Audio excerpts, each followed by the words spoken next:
Thank you, Nom. You're away from me. No. He does know me. Oh my goodness. First of all, I'd like to thank you very much for inviting us to this session here today. You know, it's heart-lifting to see that New Brunswick is coming together on very extreme issues that affect every one of us on a daily basis. And I'd like to introduce myself and say a little opening prayer in my language. Chipnak James Honandliwis, Chipnak Chico Gudabex, Wolastoqey. I am known as the Turtle's Heart. I am the Turtle clan mother of our nation, and I am from the Wolastoqey, which you all live right beside. And part of why we are gathered and organized province-wide to protect, because without that water, you don't live. Nobody does.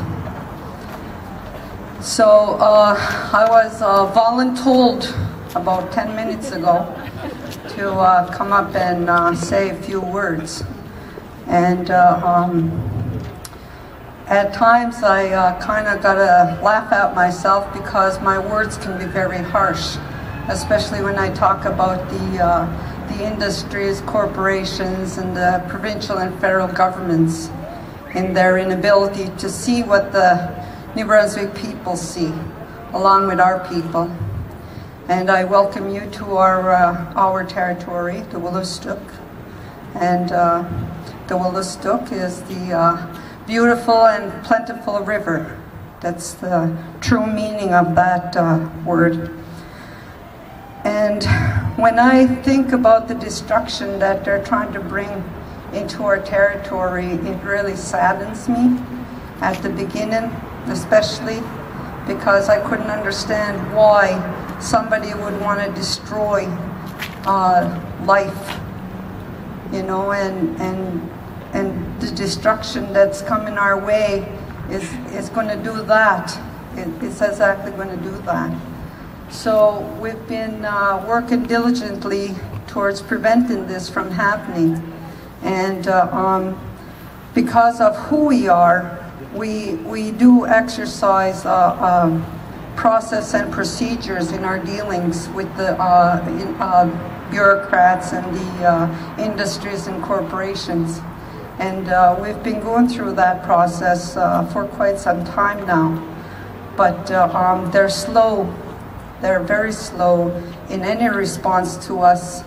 But we did tell them that there was going to come a point in time when that process will have failed because of their inability to take action that is for the betterment of our territory and all that live within it. And every New Brunswicker lives within it. And we do not stand up and fight for ourselves. We stand up and fight for everybody that lives in New Brunswick. You know, because we are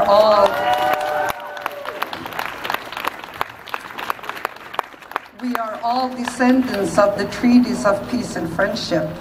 And when we look around New Brunswick, we came to the conclusion that our people are the only ones that have honored the peace and friendship treaties, because there is not one community that would even think of destroying anything that has to do with Mother Earth, her natural resources and her waters, you know, like we couldn't even imagine polluting them, you know, like or destroying them for the sake of the almighty dollar, you know, like you can't eat money and you can't drink oil, you know, and we don't do this for ourselves, you know, like, because by the time everything is said and done, I'll probably be already dead, you know. But the thing about it is, we're the ones that are responsible for starting this, and and educating people as we go along. This is for the youth. The youth are the ones that are going to be living with the outcome of the destruction that these industries and corporations are bringing here. You know, and we've got to make sure that that doesn't happen, because the youth, the next generation, are the ones that are going to keep the generations going. And we were brought up to always look 7 generations ahead, not right now, you know, or not back then, but moving forward for the next 7 generations to be able to survive in a place where they grew up, where they're comfortable with, where they're safe. And all these things that are coming down from the Canadian government, you know, and sanctioned a lot by the provincial governments, you know, and it's just something that we have to stand united in and stop that destruction, you know. We're not the ones that are hungry for money. We're hungry for Mother Earth to be able to continue to provide us.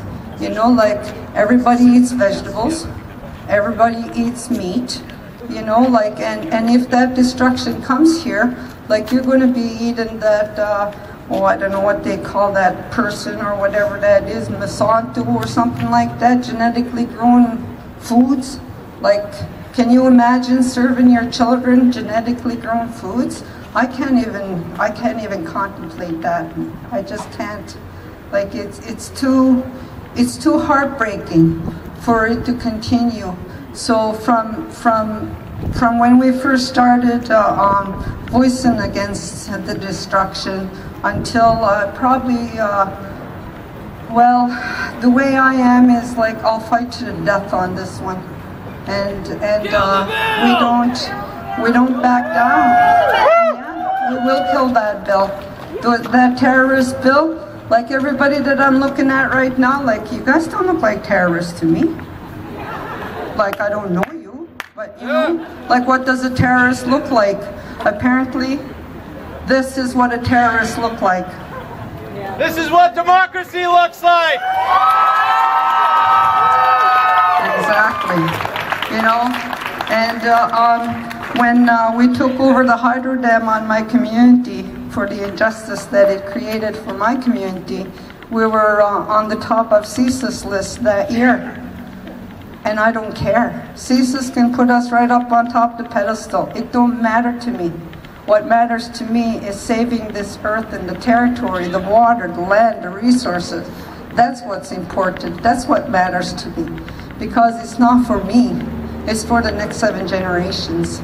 And a lot of those 7 generations are standing here before me. And I thank you very much.